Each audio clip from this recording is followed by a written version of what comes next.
김은경의 생생경제. 안녕하세요. 김은경입니다. 어제 저녁에 노사정위원회가 노동시장 구조 개선에 대해서 큰 틀에서 합의했습니다. 사용자가 해고를 좀 더 쉽게 해도 되느냐, 그러니까 일반 해고 요건을 완화할 것이냐가 최대 쟁점이었고요. 그래서 합의는 쉽지 않을 것 같았는데 큰 틀에서 합의가 됐습니다. 그렇지만 아직 내용을 어떻게 채워갈 것인가는 남아있는 건데요. 오늘은 생생경제와 전파진흥협회가 함께하는 프로젝트 잡이 있는 날입니다. 비정규직 문제를 다뤄보려고 하는데요. 아무래도 어제 이 노사정위원회 얘기도 함께 나누게 되지 않을까 싶습니다. 대기업이 골목 상권까지 다 뺏는다는 얘기가 이번에는 한식 음식점 시장에서까지 나옵니다. 자본력이 딸리는 한식당들은 위기감을 느낄 수밖에 없는데요. 대기업의 진출을 막아야 할까요? 아니면은 지원책을 통해서 골목 상권을 살려야 할까요? 오늘 자세하게 짚어보겠습니다. 김은경의 생생경제 1부 시작합니다.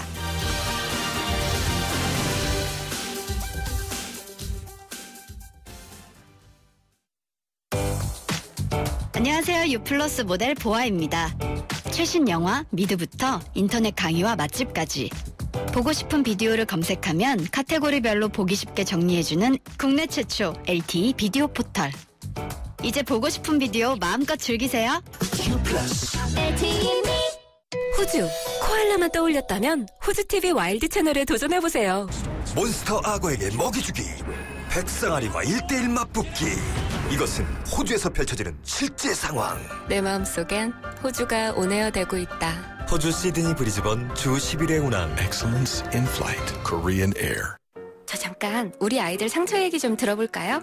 여기는 귀신놀이 하다가 다쳤고요. 넘어져서 여기 다쳤었어요.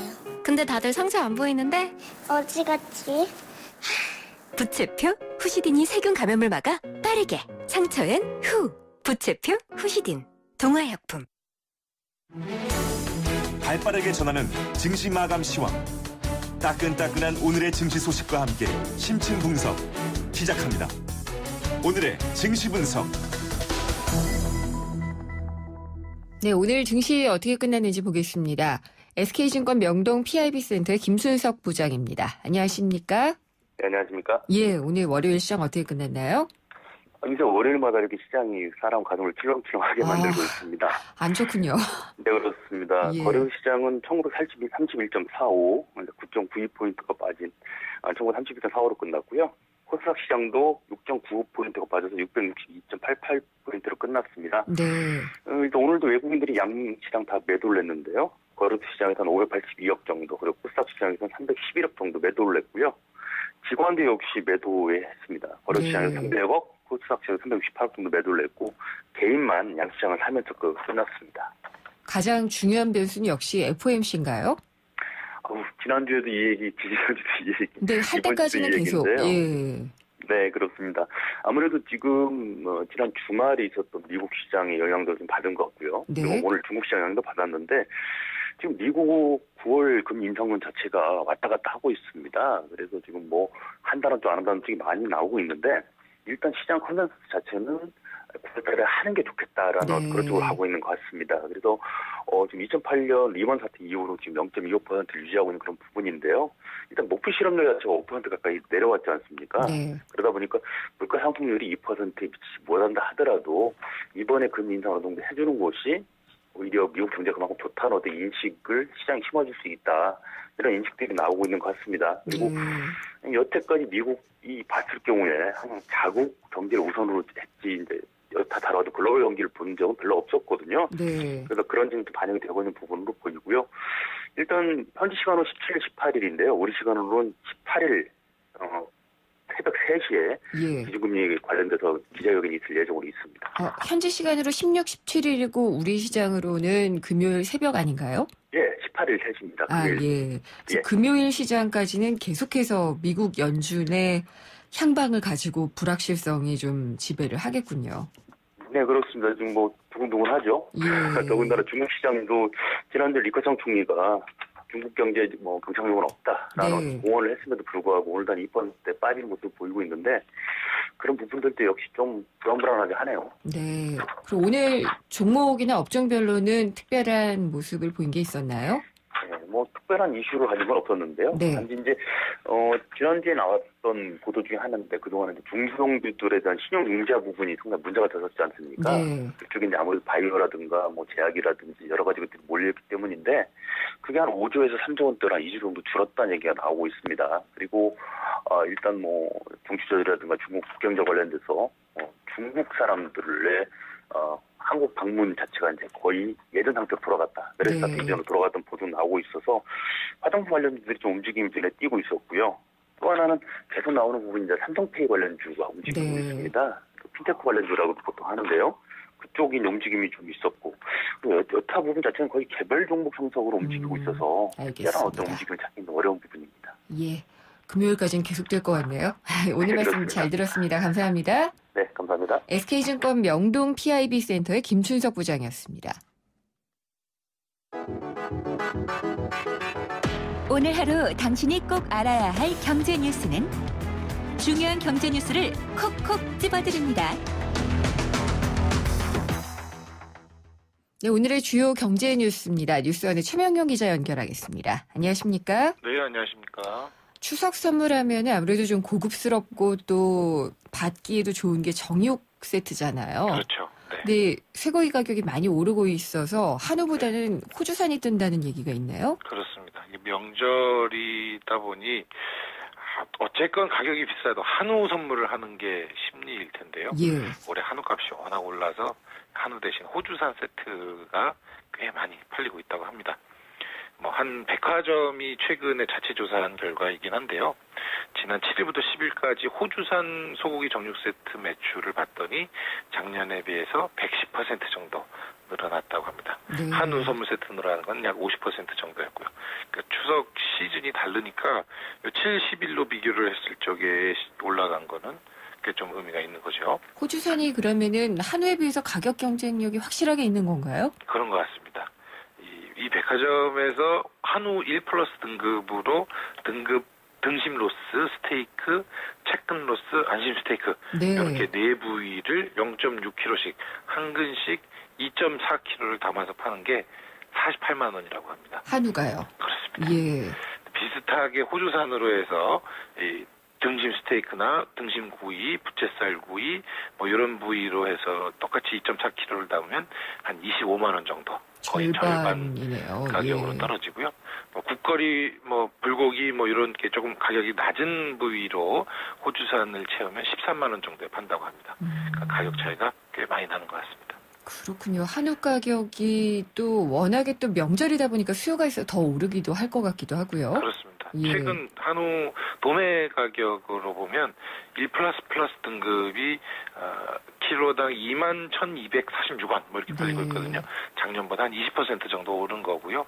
여기 2010년 이후에 최고 수준이라고 합니다. 예. 요거 정육 얘기 조금 제가 하나 더 들은 얘기 하나 더 드리면 네.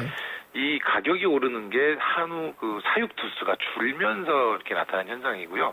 유통업자들은 추석 때 이게 오를 거라고 다 예상을 하고 있었답니다. 네. 당연히 그렇겠죠. 근데 유통업자들이 생으로 먹는 등심이나 안심 같은 거는 보관이 어려우니까 재워두질 못했고 예. 갈비류는 꽤 오래전부터 재워둬서 유통 재고들이 꽤 많을 거라고 합니다. 그러니까 지금 등심이나 안심 이런 거 한우로 고르시면 꽤 좀 가격이 부담이 클 텐데 네. 갈비 쪽으로 고르시면 한우를 굳이 하시겠다는 분들은 갈비 쪽으로 고르시는 게 조금 더 합리적일 것이다. 이런 얘기들을 하고 있습니다. 이렇게 꼼꼼한 정보를 주시다니요. 저도 그렇군요. 고기를 워낙 좋아하기 때문에요. 네. 관심 있게 보고 있죠. 예, 주범인 것 같아요. 근데 아예 이제 호주산이 아니라 돼지고기를 넣은 정육 세트가 나왔다는데 전 이런 거 처음 보거든요. 그렇죠. 예, 저도 올해 처음 본 현상 같은데요. 이 온라인 쇼핑몰 G마켓이 농협이랑 같이 세트를 내놔서 이제 온라인으로 팔고 있는데요. 네. 어차피 이제 명절에 제사상에 올리는 게 소고기도 올라가고 돼지고기도 올라가고 하지 않습니까? 네. 돼지고기 반, 소고기 반 이렇게 넣는 정육 세트도 나왔다고 합니다. 가격은 많이 저렴하겠네요. 당연히 그렇겠죠. 예. 2kg짜리로 한우 세트를 여기서 만든 게 한 20만 원 정도에 내놓고 있는데요. 돼지고기를 섞은 걸로는 그 절반 가격으로 구매를 할 수 있고요. 네. 2kg 아까 말씀드린 2.4kg 이 정도가 이제 거의 선물의 기본 세트인데 1kg짜리도 있다고 합니다. 그러니까 1kg요? 네, 그렇습니다. 뭐 500g짜리 2덩어리 정도 이렇게 넣어두었을 것 같은데요. 좀 가격 부담이 되지만 그래도 고기 세트, 정육 세트를 선물하고 싶다 그러면 이런 거 한번 선택해 보시는 것도 나쁘지 않을 것 같습니다. 불황은 불황인가 봐요. 조금 그런 불황에 대한 거는 이전 유통 쪽에서 더 빨리 캐치하고 이렇게 대응을 해놓는 것 같아요. 안심 전환 대출 내놓을 때 뭐 네. 가계부채의 질을 개선한다 뭐 여러 가지 좋은 얘기들 많이 했잖아요. 그렇죠. 네. 근데 이게 원리금을 같이 갚아 나가야지 되니까 부담스럽고 그래서 네네. 중도 상환하시는 분들이 그렇게 많이 늘었다고 하네요. 그렇습니다.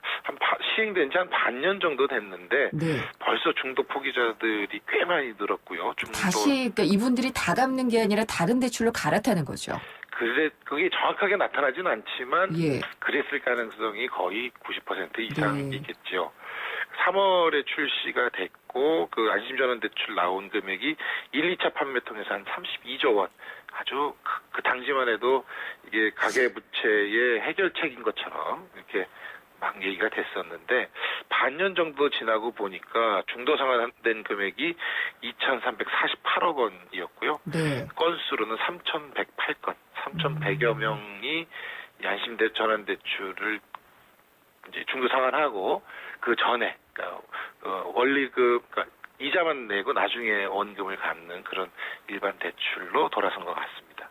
그러니까 이게 중도 상환을 하면서 다른 대출로 갈아탔다라고 생각할 수밖에 없는 게 네. 연체율이 상당히 좀 높아지고 있으니까 그렇죠. 그것 때문에 네. 부담을 느껴서 다시 다른 대출로 그러니까 이자만 갚는 대출로 바뀌고 그렇죠. 있다는 얘기일 것 같아요. 그렇습니다. 이게 안심전환 대출은 변동금리 주택담보대출을 2.5에서 2.7% 고정금리로 전환을 하되 10년에서 30년간 이 원리금을 균등해서 나눠 갚는 그런 내용인데요. 네. 원금을 한꺼번에 갚다 보니까 저소득층에서 부담을 좀 느끼는 경우가 많았다고 하고요. 이 중도 상환하는 금액이 5월 달에 한 53억 원 정도였는데 6월에 520억, 7월에 1,359억 점점 급등하고 있습니다. 예, 부담을 느낀다는 얘기죠. 그렇습니다. 네. 말씀하신 것처럼 연체 금액도 5월에 4억 원에서 7월에 31억 원, 8월은 64억 원까지 연체도 계속 늘고 있습니다. 금융위 쪽에서는 뭐 특별한 얘기가 있나요? 그냥 숫자 노름이긴 한데요. 예. 이 안심전환 대출의 연체율이라든가 이 중도 상환율을 따져보면 일반 대출도 그런 현상이 나타나는 것하고 비교를 했을 적에 일반 대출이 0.8%의 연체율이라 그러면 안심전환 대출은 0.01%. 그게 아직 예. 수치적으로는 이게 일반 대출에 비해서 양호하다 이렇게 네. 해명을 하고 있는데 여기 이 절대 금액이 좀 많이 늘어나고 있는 상황이니까 조금 조심해서 봐야 될 것 같고요. 특히 이 저소득층에서 이런 현상이 나타나고 있기 때문에 저소득층을 위한 또 다른 뭔가의 대책이 필요하지 않을까 그런 생각이 듭니다.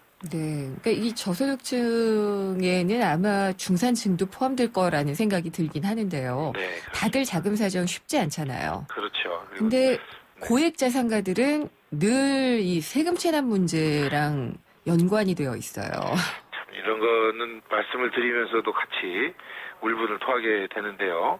이 국감에서 자료가 나온 건데요. 김영록 의원이 국세청으로부터 자료를 받아봤더니 5천만 원 이상 재산을 은닉하면서 세금을 연체하는 사람이 8월 말 현재로 34,800명에 달한다. 네. 이런 조사 결과가 나왔습니다. 많기도 많네요. 정확습니다. 예. 은닉하고 있는 재산 총합을 추산을 해보면 최소 4조 8천억 원 이상이 될 거라고 하고요. 국세청뿐 아니라 지방국세청 뭐 이런 쪽에도 같이 체납을 등재하는 경우가 있어서 세금 체납액은 훨씬 더 클 것 같습니다. 그 국세청이 이런 고액 체납자에 대한 재산 은닉은 재산 은닉 혐의 분석 시스템이라는 것을 통해서 이렇게 네. 관리를 하고 있고요. 이 세금을 안 낸 분들이 뭐 해외로 출국하려고 한다든가 어떤 금융거래를 하려고 할 때 불이익을 주는 그런 제도도 시행이 되고 있거든요. 그러니까 알아서 좀 잘 내셨으면 좋겠다라는 생각이 들고 세파라치라고 해서 이 세금 포탈하는 거를 신고를 하면 네. 상금을 주는 그런 제도가 있거든요. 그렇죠. 이런 거 참 적발하기가 힘든데 아마 이 회사를 운영한다라든가 그런 분들이 이런 세금을 포탈하고 있다 그러면 그 회사에 다니시는 분이 찾아내기가 제일 쉽지 않을까 이런 생각이 듭니다. 뭐 신고를 하시다가 이제 불이익을 당하실 수 있으니까 조심하셔야 되겠지만 그런 세파라치 제도 같은 것도 유념하시다가 세금 포탈 문제는 조금 자발적으로 좀 해결됐으면 좋겠습니다. 이런 걸 보면은 국세청의 이 재산 은닉 혐의 분석 시스템이라는 게 사실상 세파라치에 의존하고 있는 시스템이 아닌가 이런 생각도 들기는 하네요. 또 이런 숨기시는 분들이 갖가지 꼼수를 다 부릴 테니까 쉽게 적발하기가 굉장히 어려울 겁니다. 그리고 보편적인 증세였던 이 담배세 작년보다 굉장히 많이 늘 걸로 예상이 되죠? 네, 올해 담배세 예상액이 11조 1,700억, 11조 1,700억 원. 내년에는 이거보다 훨씬 더 늘어서 12조 6천억 원이 될 것이다. 이런 추산 결과가 나왔습니다. 작년엔 얼마였나요? 작년이 6조 7,400억 원이었습니다. 와. 작년에 비해서 올해는 4조 4,200억 원 정도가 늘어나고요. 내년에는 5조 8,600억 원 정도가 늘어납니다. 당초 2조 8천억 원 늘 거라고 예상을 했는데 훨씬 더 많이 늘어납니다. 여기서 많이 느네요. 잘 들었습니다. 감사합니다. 네, 고맙습니다. 뉴스원의 최명용 기자였습니다. 원두는 시간이 지나면 맛과 향이 사라지죠. 그래서 골드락 가까라는 원두의 맛과 향을 잡았습니다. 절정의 맛과 향의 시작. 뉴 네스카페 스프리모. 9월 쉐보레의 디젤 차종을 특급 조건으로 만날 수 있는 절호의 기회. 크루즈 말리부 올란도 캡티바 디젤 차량 구매 시 최대 3년 무이자 할부 또는 최대 344만 원 할인, 개별 소비세 인하분 포함. 전시장에서 드라이브 쉐보레 시승에 참여하시고 푸짐한 경품까지 받아가세요. 9월 한 달간 전시장 및 홈페이지 참조. Chevrolet, find new roads. 아빠 양말과 아이 속옷이요? 에이, 어떻게 같이 빨아요? 그 생각을 깨끗하게 세탁합니다. 위에는 트롬, 아래는 통돌이. 하나의 바디, 두 개의 세탁기니까. 이제 트윈워시로 동시에 분리 세탁하세요. LG 트롬 트윈워시. 네, 생생경제 일부 함께 하셨고요. 오늘도 생생경제에서 청취자분들을 위해서 선물을 준비를 해놓고 있습니다. 참 쉬운 중국어 문정아 중국어에서 드리는 10만 원 상당의 온라인 수강권을 보내드리고 있는데요. 생생경제 들으시면서 의견을 자유롭게 문자로 보내주시면 됩니다. 짧은 문자는 50원, 또 긴 문자는 100원의 정보 이용료가 부과되는 유료 문자고요. 휴대전화 우물정의 0945번으로 의견 주시면 됩니다. 광고 듣고 생생경제 2부 이어집니다. 안녕하세요. 유준상입니다. 5남매의 맏형, 한 여자의 남편, 2아이의 엄마, 9직원의 대표. 누군가를 지키기 위해 힘써온 당신의 또 다른 이름은 사장님입니다. 그런 당신을 이제 노란우산 공제가 지켜드리겠습니다.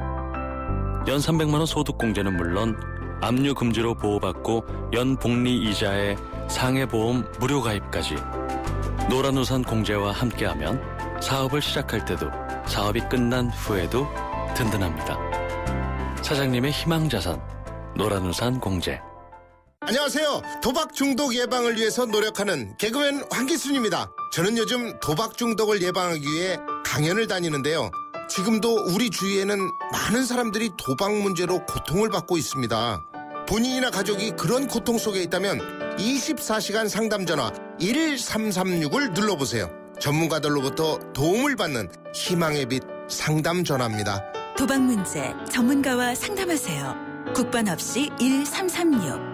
예방부터 치유까지 24시간 상담으로 도움을 드립니다. 이 캠페인은 사행산업통합감독위원회와 한국도박문제관리센터가 함께합니다. 우리 경제의 민낯을 한꺼풀 벗겨보는 경제 뉴스. 경제를 위한 새로운 시각. 김윤경의 생생경제.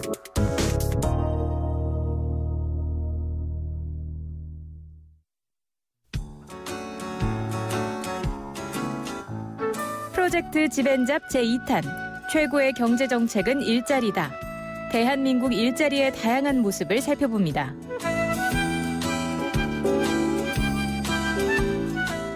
지벤잡. 오늘은 서울의 한 택배 회사에 나와 있는데요. 택배 기사 한 분을 만나보도록 하겠습니다. 그러면 몇 시부터 몇 시까지 보통 일을 하시는 거예요? 출근 시간은 7시로 정해져 있고 퇴근 시간은 없습니다. 저희는 저희가 하루에 해야 되는 물량을 다 소화하고 퇴근을 합니다. 그러면은 일주일에 쉬는 시간은 며칠 정도로? 그냥 일요일 하루. 일단 뭐 계약서상으로는 2년으로 명시가 되어 있는 걸로 알고는 있는데 특별하게 연장 계약 이런 건 없고 계속 그냥 일을 하고 있는 걸로. 보시면 금액으로 봤을 때는 좀 금액이 많이 책정되어 있긴 하는데 저희는 이제 특수고용직이고 그 모든 운영비라든가 이런 부분이 다 저희 수수료에서 차감이 되기 때문에 실질적으로 저희가 손에서 쥐고 있는 금액은 250 정도? 그래서 300선 사이 그 정도 선인데 노동의 강도를 생각했을 때는 그렇게 썩 많은 금액이라고 생각은 안 듭니다. 일단 작업 환경이라든가 저희 복지 문제들 이런 문제들은 좀 많이 좀 개선이 돼야 되는 부분이라 생각이 됩니다. 그 개인 사업자고 개인 한 분 한 분의 일을 하다 보니까 아플 때 경조사 이런 건 거의 못 챙깁니다. 저희가 일을 못 나가게 되면 회사 측에서는 다른 방법을 이용해서 배송을 강요하는 상황이다 보니까 현재 뭐 아파도 일을 해야 되는 부분도 있고 그런 부분 좀 많이 좀 바뀌었으면 좋겠고 문제되는 부분 중에 하나가 저희 수입 쪽인 부분 택배 사업이 고도 성장을 하고 있는 상황인 걸로 알고 있는데 저희가 가져가는 이제 택배 수수료 이런 부분이 지금 많이 떨어져 있는 상황이거든요. 그 택배 운임을 볼 게 아니라 택배 기사가 건당 가져갈 수 있는 수수료를 생각을 해주셔야 되거든요. 그 금액이 그 10년 전에 비해서 많이 떨어져 있는 상황이에요. 그런 부분이 좀 많이 개선돼야 되지 않을까 하는 부분이 좀 있죠. 네, YTN 생생경제와 한국전파진흥협회가 함께하는 2015 프로젝트 지벤잡. 서울의 한 택배 회사에서 비정규직 택배기사 한 분을 만나봤습니다.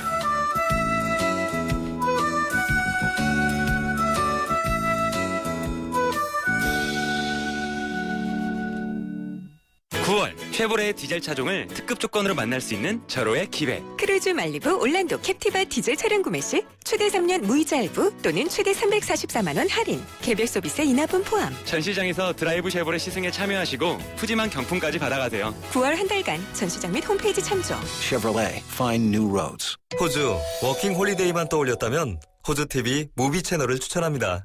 세상의 중심에서 사랑을 외치던 영화 속 울루루. 호주는 카메라만 들면 영화가 되는 로맨틱한 곳이네요. 내 마음속엔 호주가 온에어되고 있다. 호주 시드니 브리즈번 주 10일의 운항. Excellence in flight. Korean Air. 전국 김치맛 대결. 한식 명인의 선택은? 제가 선택한 우승자는 하이마트입니다. 비법은 스마트 카운셀링. 하이마트에서 우리 집에 꼭 맞는 김치 냉장고를 추천해주니까. 김치 냉장고도 하이마트죠. 스마트한 선택 하이마트. 사장님들은 고민이 많다. 우리 가게 와이파이 설치해야 하는데 카드 결제기는 어떡하지? CCTV도 달아야 하는데. 올레비즈 성공팩에 맡기세요. 사업에 필요한 IT 서비스를 한 번에. 거기에 휴대폰 통신비 할인까지. 올레비즈 성공팩. 문의 1588-0114. 올레.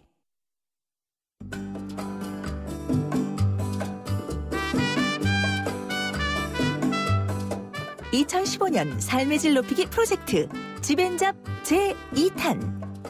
누구나 당당한 직업을 가지길 원합니다. 정말 일하고 싶어요. 최고의 경제정책은 일자리다. 우리 고용시장의 문제는 무엇?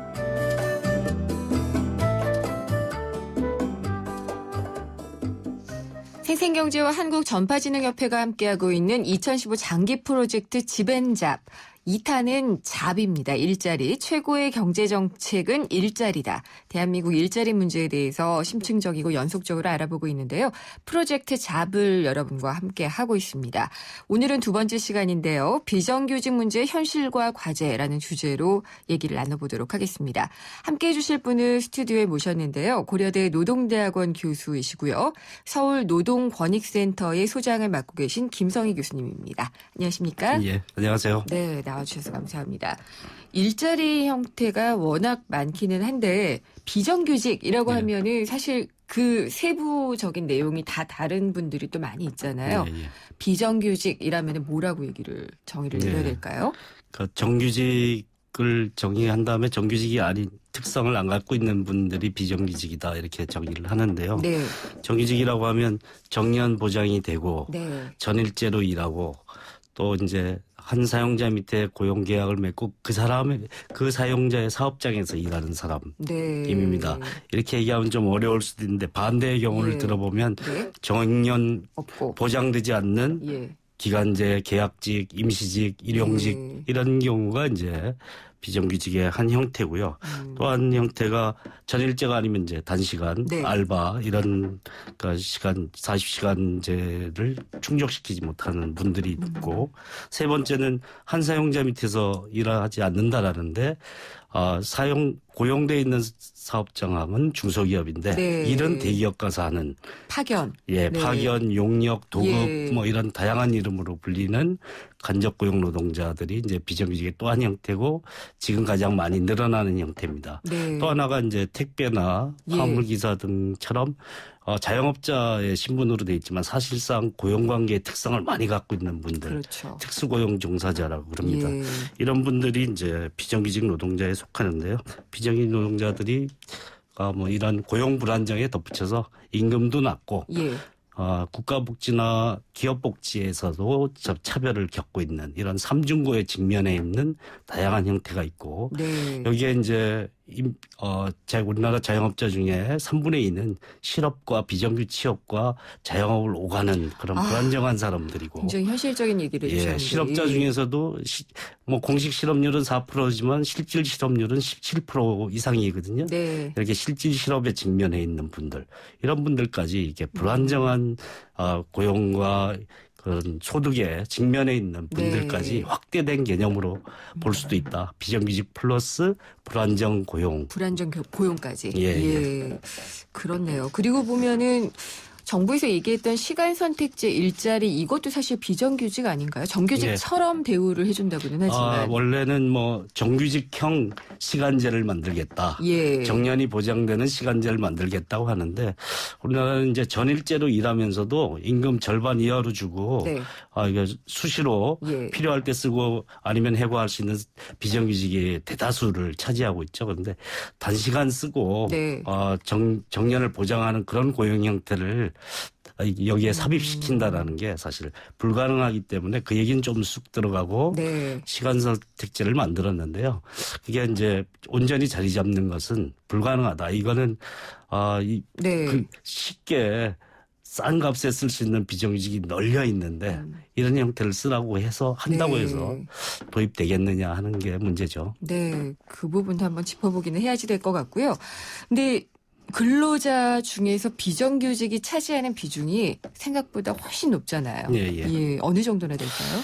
정부 통계와 이제 비정규센터 등의 이제 노동계 통계가 좀 차이 나는데 같은 통계를 쓰지만 정부 통계로는 한 3분의 1 정도 됩니다. 근로자의 3분의 1. 예. 그럼 비정규센터 통계는 한 46% 절반 가까이 되는데요. 네. 그러니까 1,900만 노동자 중에 이제 정부는 한 600만 좀 넘게 잡고 비정규센터는 900만, 1,000만에 육박하는 숫자입니다. 이 절대 숫자는 계속 늘어나는데 비율은 정체 상태인데요. 이 숫자에는 약간 문제가 있는 게 아까 말씀드린 간접 고용 노동자. 일은 고용은 중소기업에 되어 있는데 일은 대기업 가서 한다. 이게 전형적인 형태인데 최근에 이제 노동부의 조사가 고용 형태 공시제라는 대기업 300인 이상 대기업만 조사한 것 따지면 46%가 넘게 나옵니다. 그러니까 실제 통계보다 다른 어떤 공식 비정규직을 잡는 통계보다 훨씬 높게 나오는데요.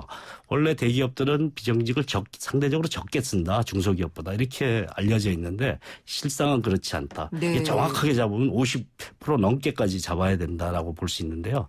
이렇게 숨어있는 비정규직의 문제가 우리나라에 있어서 OECD 평균보다 한 10% 정부 통계는 10% 정도, 노동계 통계는 10% 정도 높은데 그보다 사실은 2배 이상 훨씬 더 높은 문제다라고 우리의 현실을 짚어야 될 거고 그게 지금 현재 일반 시민들이 느끼는 그런 피부에서 느끼는 고용 불안정의 그런 정서와도 일치하는 것이 아닌가 생각이 듭니다.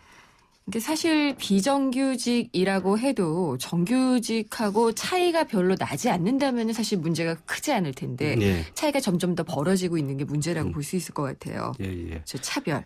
예, 임금이 이제 절반 이하다. 예. 이게 이제 상징적으로 보여주는데 사실은 그걸 전체 평균으로 내서 그렇지 피부로 느끼는 네. 차별의 정도는 3배, 4배 이렇게 그런 복지 조건까지 감안한다면 3배, 4배 이상이다라고 얘기까지 할 수 있을 정도로 극심한 차별에 네. 시달리고 있죠. 우리나라는 특히 문제는 이게 신분제처럼 운영이 네. 된다라는 거죠. 한번 비정규직이면 영원한 예. 비정규직이고 헤어날 수 없고 임금도 올라가지도 않고 승진이란 개념도 없고 네. 그래서 이런 저임금과 빈곤의 악순환 굴레에 벗어날 수 없는 어떤 사람들에게 낙인을 찍는 것과 같은 효과를 가지고 있다라는 거죠. 네. 그러니까 신분제가 아니려면 상승이 가능해야죠. 그렇죠. 이 예. 차별을 없애는데 가장 중요한 문제는 상향 이동이 가능한 사회. 그게 유연성 아닐까요?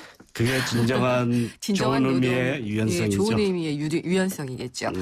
그럼 여기서요. 저희가 비정규직으로 일을 하고 계시는 청취자 한 분을 전화로 연결을 해보려고 합니다. 헤드폰 써주시고요.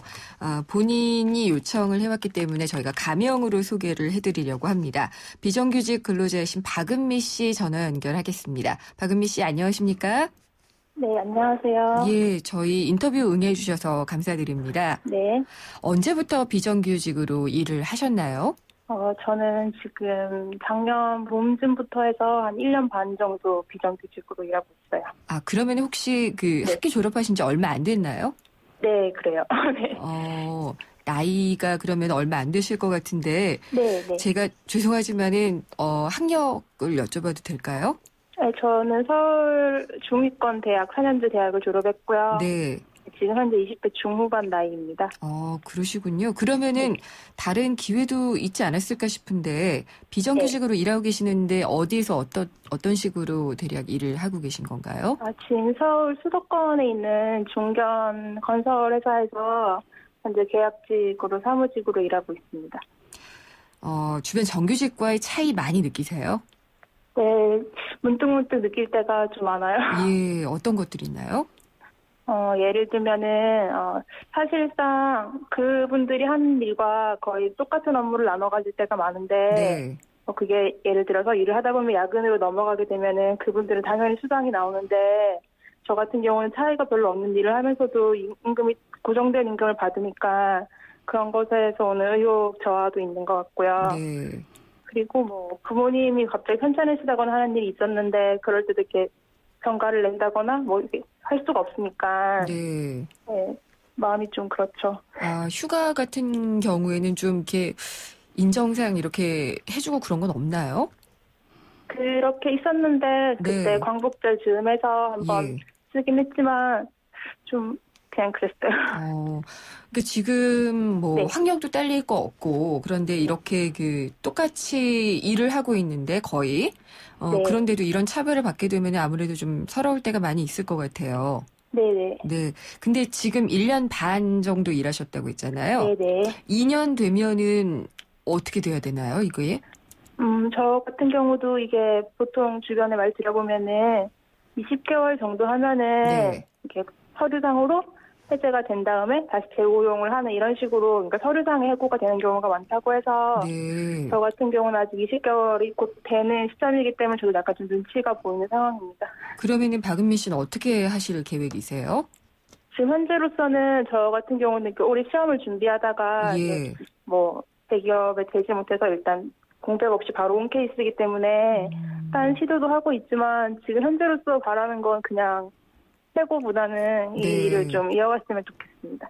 그냥 일자리를 유지하는 것이 지금으로선 최선이라는 말씀이시네요. 왜냐하면 지금 현재로서는 다른 곳으로 옮긴다고 해도 비정규직일 가능성이 높기 때문에 별 차이가 없을 거라는 기대가 좀 있습니다. 그렇죠. 완전히 그만두고 다시 또 정규직 일자리에 도전하기는 쉽지가 않죠. 그렇죠. 다 어려운 게 뻔하니까. 주변의 친구분들은 어때요? 저 같은 경우는 문과 출신인데 주변 친구들 상황이 큰 차이가 없는 것 같습니다. 그렇군요. 아직 보통 취업 준비 중이거나 거의 그런 상황이에요. 굉장히 심각한 문제들인 것 같네요. 어쨌든 박은미 씨가 원하는 방향으로 최선의 그 결과가 나올 수 있기를 좀 기대를 해보겠습니다. 오늘 인터뷰 응해주셔서 감사합니다. 감사합니다. 예, 비정규직 근로자로 한 1년 반 정도 일을 하셨다는 박은미 씨하고 인터뷰를 나눠봤는데요. 교수님, 예. 어떻게 들으셨나요? 예, 우리 젊은 층들이 우리나라의 이제 고용 상황이 굉장히 악화된 것에 직격탄을 맞고 있고 사실 특히 여성들이 굉장히 취직이 더 어렵더라고요. 그러니까 상황이 어렵다 보면 좀 약자들이 더 희생되는 경우가 있는데 제가 본 경험으로도 훌륭하신 분들이 사실 직업을 찾기가 쉽지 않은 이런 고용 동결 상황에 직면해 있다라는 점을 잘 보여주고 있고요. 그럼 비정규직으로 1년 반 얘기하셨는데 사실은 기간제법에 2년 이상 고용할 수 없다의 조항은 2년 정도 쓰는 사람, 1년 이상 좀 오래 쓰면 정규직으로 써야 된다라는 좋은 취지라고 얘기를 하는데 실제로는 그런데 지금 보니까 20개월이 되면은 서류상에 해고를 하고 다시 쓴다고 하잖아요. 그렇게 반복적으로 오랫동안 비정규직으로 계속 계약 갱신을 해서 하시는 분들이 편법도 약간 동원되면서 하시는 분들이 굉장히 많죠. 사실은 정규직으로 써야 될 인원을 그렇게 비정규직으로 쓰고 있다라는 것을 잘 보여주는 사례라고 생각이 듭니다. 이분 같은 경우에 지금 현실적으로 바라는 것은 그냥 재고용이 됐으면 좋겠다 이렇게 말씀을 하시잖아요. 근데 정규직으로 갈 수 있는 사다리가 없기 때문에 이런 말씀을 하시는 게 아니겠어요? 그렇죠. 그러니까 또 안타까운 현실을 잘 보여주는 표현이라고 생각이 듭니다. 오죽하면 비정규직으로 계속 고용되는 게 그나마 해고되는 것보다 훨씬 낫다고 생각하는 이런 상황, 이런 것을 이제 활용해서 정부 여당이 기간을 4년으로 연장하는 게 이 사람에게 도움이 되는 것 아니냐라는 근거로 삼는 조항을 삼는데요. 사실은 2년 이상이든 1년 이상 쓰면 그런 1년 이상 쓸 사람이면 특수한 상황 아니면 일을 프로젝트성이나 일이 특별히 어떤 한 기간 동안에 완료되는 사업 아니면 사실은 정규직으로 채용하는 게 맞는 거고 정규직 채용을 유도하는 방식으로 정책을 써야 되는데 기간 가지고 이렇게 왔다 갔다 하는 것은 큰 의미를 얻고요. 그러니까 저도 그 말씀을 딱 드리고 싶었던 게 비정규직으로 일할 수 있는 기간을 2년에서 2배로 늘려주겠다. 4년으로 해주겠다가 절대로 도와주는 일이 아닌 것이 현실에서는 또 4년하고 자를 수 있는 그런 부분이잖아요. 그리고 사실 4년짜리 계약직을 만드는 문제도 꼭 아닙니다. 4년 최대 기간이 4년일 뿐이라서 지금까지 1년이야 단기적으로 막 쓰거나 2년 이하 쓰고 막 해고를 하거나 중간에 이제 심사 절차를 거쳐서 필요한 사람을 뽑는다 그러지만 회사에서 다른 얘기를 안 하고 가만히 있는 사람들을 뽑겠다라는 생각인데요. 그렇게 하는 관행이 바뀌는 것은 아니고요. 최대 기간이 4년일 뿐이고 지금도 이렇게 반복갱신의 형태로 4년이고 6년이고 8년이고 일을 하고 있죠. 10몇 년 근속 비정규직도 굉장히 많이 있습니다. 그런 현실을 봤을 땐 그 사람들에게 고용을 기간을 늘려주는 효과는 없고 정규직으로 뽑아야 될 인원 4년이면 충분히 숙련돼 있을 거잖아요. 충분한 인력이고 그런데 그 정도의 인력을 그냥 비정규직으로 계속 쓰겠다라는데 좀 더 날개를 달아줄 가능성이 높다. 방향은 거꾸로 가고 있다. 정규직 전환을 유도하는 정책을 중심으로 써야 되는데 그러니까 오히려 양산하는 방향이다. 비정규직을 활성화하고 있다라고 얘기할 수 있겠죠. 그러니까요. 그러니까 이게 원래 2년이 나온 이유는 보호를 해주기 위해서 나왔던 건데 왜 이런 식으로 흘러가고 있는지 좀 의문이네요. 기간 가지고 사실 비정규직을 보호하겠다라는 게 좀 순진한 생각이었던 것은 분명합니다. 2년이든 4년이든 우리나라에서 이제 그 문제로 기간 가지고 비정규직의 보호 조치가 이루어질 수는 없다라는 거고요. 정규직 전환할 수 있는 좀 더 강한 장치가 필요하다라고 생각이 듭니다. 어제 노사정 대타협이 이루어져서 이제 노동개혁의 이제 한 획을 그었다라든지 뭐 정부는 네. 그렇게 얘기를 하고 있는 것 같은데 네. 저는 사실 이제 해고 문제나 이런 게 걸려 있어가지고 네. 타협이 이렇게 빨리 될 거라는 생각을 못했거든요. 네. 교수님은 어떻게 보셨나요? 이게 절차상 사회적 합의를 이룬 거죠. 절차적인 동의를 얻었던 거고 정부 여당은 사회적으로 광범위한 동의를 얻지는 못했기 때문에 정부 네. 여당이 추진하는 안 자체가 논란이 많았고 문제점이 많이 제기됐었고 그런데 이 절차적 동의로 충분하다고 생각하는 것 같습니다. 자세히 뜯어보면 내용적 합의는 이루어진 것은 하나도 없습니다. 그렇죠. 추후 협의, 예. 추후 기준과 절차를 통해서 합의한다, 이렇게 협의한다라고 돼 있거든요. 근데 합의가 안 합의 시점에서도 평행선을 달렸는데 협의 시점에서 예. 평행선을 달리면 정부 여당이 그냥 원래 안대로 밀어붙일 가능성이 높다. 그래서 이게 합의의 과정 자체도 반쪽짜리인데다가 앞으로 정부는 일방 추진한다고 문제 제기가 되고 이렇게 참여 안 했던 민주노총이나 비정규직이나 청년 당사자들도 이것에 대해서 비판을 제기할 가능성이 많아서 사회적 합의는 여전히 평행선이다 이렇게 얘기할 수 있을 것 같습니다. 진정한 사회적 합의는 이루어지지 않았다라고 볼 수 있습니다. 저도 말장난 같지만 그런 생각이 들었거든요. 협의를 하기로 세부 내용을 협의하기로 합의했다라는 생각이 좀 많이 들었고 그다음에 지금 비정규직을 이렇게 많이 쓰고 비정규직이 양산된다라는 말까지 나오고 있는데 정규직까지도 해고 조건이 조금 더 기업에게 유리해진 거잖아요. 일반 해고를 쉽게 하니까.